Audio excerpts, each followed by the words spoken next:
గిర గిర గిర గిరా గిరే. ఈ రెండింటిలో ఏది మంచి ఆహారం?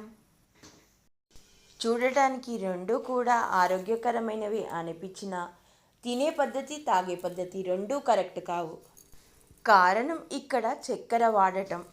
ముందు వీడియోలో అరటి దూట కొబ్బరి కర్రీ చేసి చూపించాను కదా, అందులో ఒక చిన్న చిప్ప కొబ్బరి చిప్ప ఆపేశాను కదా. మా అమ్మాయికి ఇలా తినడం ఇష్టం అని తెలుసు, స్కూల్ నుంచి రాగానే ఇష్టంగా తింటుందని తన కోసం అలా పెట్టాను.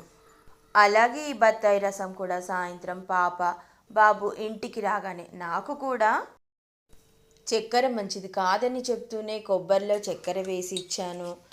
బత్తాయిని పండు వలుచుకొని తినడం మంచిది కదా, అయినా సరే ఇలా వాడుకున్నాను. చెప్పాను కదా లైఫ్లో చాలా మార్పులు చేసుకోవాలని. అయితే ఒకటేసారి కాకుండా మెల్లిమెల్లిగా. ఈ మెల్లిమెల్లిగా అనేది ఒక సాకు మాత్రమే, మనల్ని ఏదో అడ్డు చేస్తుంది ఒకటేసారి స్ట్రిక్ట్గా ఉండడానికి. ఆహారాలు సరి అయినవే అయినా తీసుకునే పద్ధతి సరి అయింది కాదు అని తెలిసిన ఏ అవసరమో మనకి అడ్డు వస్తుంది. ఆ అవసరమే తొలగిపోతే మన అలవాట్లు చక్కగా మారతాయి కదా. అలా జ్యూస్ గ్లాస్ తీసుకెళ్ళి సాయంత్రం బాల్కనీలో దూరం ఎల్లో ఫ్లవర్స్ చూశారు కదా ఎంత బాగున్నాయో.